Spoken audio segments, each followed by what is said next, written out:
அனைவருக்கும் வணக்கம். நாம் இந்த வீடியோவில் புளிச்சக்கீரையோட பயன்கள் பற்றி தான் பார்க்க போகிறோம். இது பெயருக்கு ஏற்றது போல் இதில் புளிப்புத்தன்மை இது மிகவும் அதிகமாக இதில் இருக்குது. இந்த கீரையை காசினி கீரை அப்படின்னு கூட சில ஏரியாவில் சொல்லுவாங்க.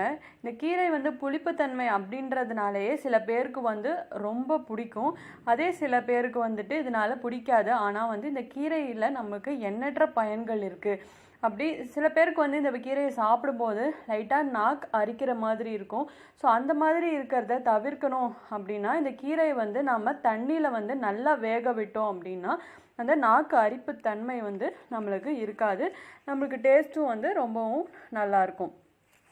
இப்போ புளிச்சக்கீரை எதற்கு அப்படின்னா நம்மளோட உடல் வலிமையை அதிகரிக்கக்கூடிய தன்மை இந்த கீரைக்கு ரொம்பவுமே அதிகமாக இருக்குது.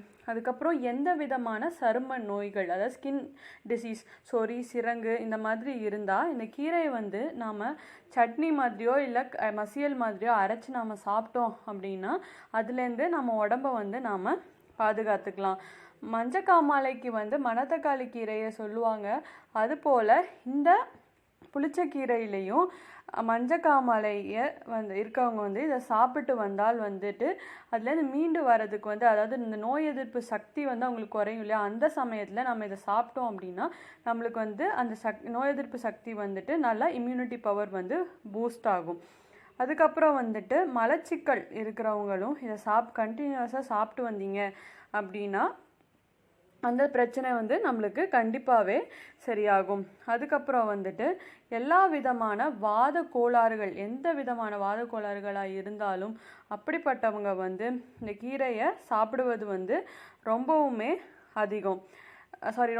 நல்ல பயன் தரும். அதுக்கப்புறம் இது யார் நாம் அதிகமாக சாப்பிடக்கூடாது அப்படின்னு பார்த்தோம் அப்படின்னா மூட்டு வலி இருக்கிறவங்க இதை சாப்பிடக்கூடாது அப்படின்னு சொல்கிறாங்க. இது அவங்க தவிர்ப்பது நல்லது. சாப்பிடக்கூடாதுன்றது கம்ப்ளீட்டாக அப்படியே சாப்பிடாம இல்லை, ஆனால் சில பேருக்கு பிடிச்சிருச்சுன்னா அது ரொம்ப விரும்பி சாப்பிடுவாங்க. அந்த மாதிரி அதிகமாக இதை எடுத்துக்கிறது உடம்புக்கு நல்லதில்லை. அதே மாதிரி பித்தம், சில பேருக்கு காலையில் ஏஞ்சா இல்லைனா டீ சாப்பிட்றதுனால கூட பித்தம் அதிகமாக வரும் அப்படின்னு சொல்லுவாங்க.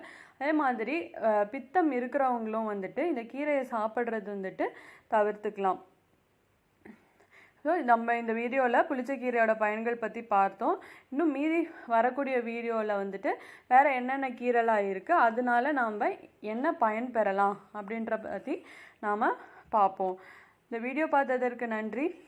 இந்த முருங்கைக்கீரையை நாம் கடையலாம், இல்லைன்னா சட்னி மாதிரியும் அரைக்கலாம். ஆந்திராவில் இது ரொம்ப ஃபேமஸ். நீங்களும் இதை தொடர்ந்து சாப்பிட்டு பாருங்கள், பயன்பெறுங்க.